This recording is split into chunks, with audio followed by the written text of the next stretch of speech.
Sebelum kalian menonton videonya, yuk bantu aku banget yuk dengan cara subscribe. Satu subscribe sangat berarti bagiku. Ayo subscribe Bro Musa Konten. Terima kasih.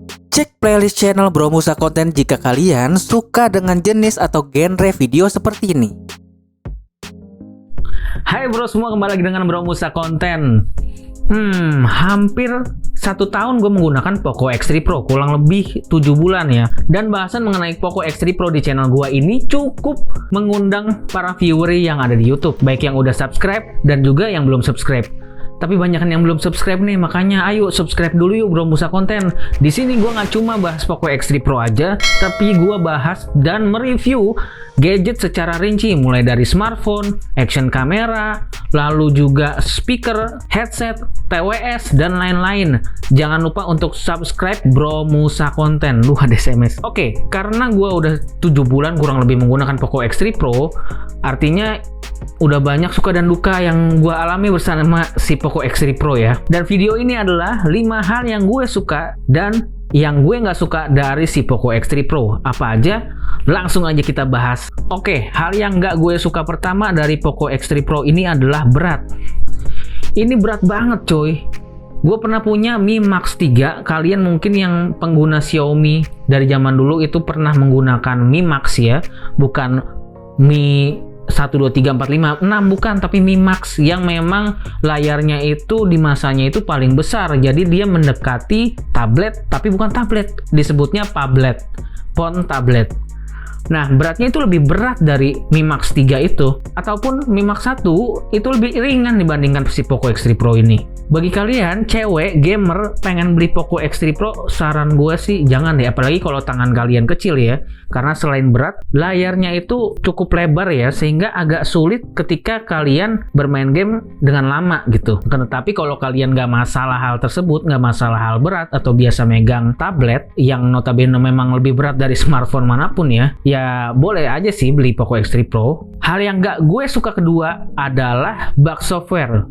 Gue nggak paham ya sama Poco X3 Pro ini. Udah gonta-ganti MIUI dari versi internasional, dari versi global, lalu EU, lalu EEA, lalu ganti lagi ke China. Tetap aja ada bug software yang gue temuin.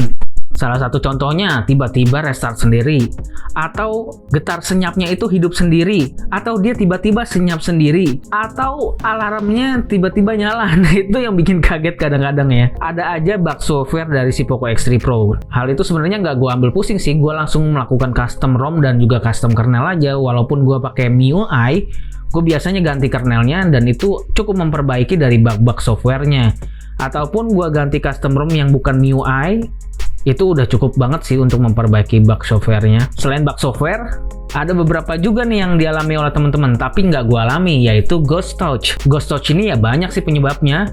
Ghost Touch itu udah gue bahas di video gue yang lain, jadi cek aja link di deskripsi ataupun di kolom komentar. Di situ ada link video gue membahas tentang Ghost Touch. Hal yang nggak gue suka dari Poco X3 Pro yang ketiga adalah panas.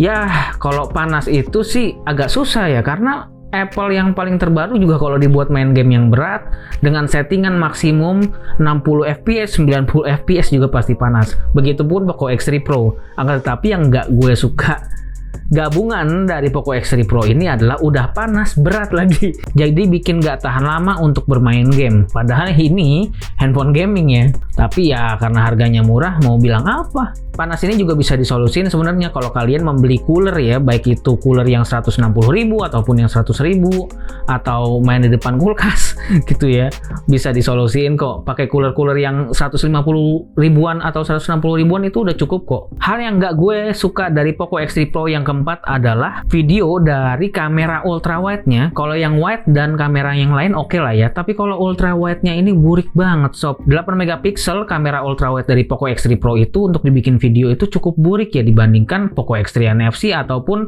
seri Redmi Note 10 sekalipun gitu loh. Entah kenapa, mungkin memang tujuan HP ini dibuat untuk gaming ya, karena prosesornya ini yang memang diunggulkan gitu dibandingkan dari segi kamera. Yang kelima, hal yang nggak gue suka dari Poco X3 Pro adalah boros baterai. 5000 mAh oke. Akan tetapi dipakai main Mobile Legends atau Genshin Impact 4 jam ya udah lowbat. Mungkin kalau Genshin Impact masih wajar ya, karena grafiknya itu sangat tinggi dan gue main di 60 fps. Tapi kalau main Mobile Legends bro, cepet banget habisnya. Bahkan dipakai untuk ngerekam dan juga kamera juga cepet banget habisnya. Kurang lebih pemakaian gua untuk Poco X3 Pro gue bisa ngecharge 2 hingga 3 kali satu hari dengan pemakaian berat ya. Contohnya nonton, main game, lalu bikin konten ataupun ngedit di HP gitu. Tapi kalau misalnya kalian pemakaiannya sosmed, sembari kalian denger lagu kayak gitu-gitu aja dan kalian istirahat, kerja gitu, main game, nah itu bisa sampai 8-9 jam sih. Oke, itu adalah 5 hal yang nggak gue suka dari Poco X3 Pro. Tapi kan udah gue beli juga nih HP-nya, bertahan lagi nggak gue jual-jual. Artinya ada hal yang gue suka dari Poco X3 Pro. Berikut adalah 5 hal yang gue suka dari Poco X3 Pro. Yang pertama, tentunya murah. Gila, untuk seukuran HP gaming dengan Snapdragon seri 8 itu murahnya kelewatan. Nggak ada yang ngalahin si Poco X3 Pro kecuali HP second. Itu juga secondnya Poco F1 ya. 3,5 juta dengan storage 128GB, RAM 6GB, kalian sudah bisa mendapatkan prosesor Snapdragon 860. Yang berani ngasih prosesor 860 itu cuma Poco X3 Pro ya, nggak ada lagi yang lain. Yang kedua, hal yang gue suka dari Poco X3 Pro adalah ya prosesornya tadi yang sudah gue sebutin. Selain harganya murah, memang prosesornya ini oke banget ya. Diajak multitasking oke, diajak edit video oke, diajak main game berat sampai settingan tertinggi pun super oke. Good job banget sih Poco X3 Pro kalau untuk masalah gaming nih, memanjakan mata banget. Yang ketiga, yang gue suka dari si Poco X3 Pro, walaupun dia berat dan baterainya gede, tapi ngecharge-nya itu cepet.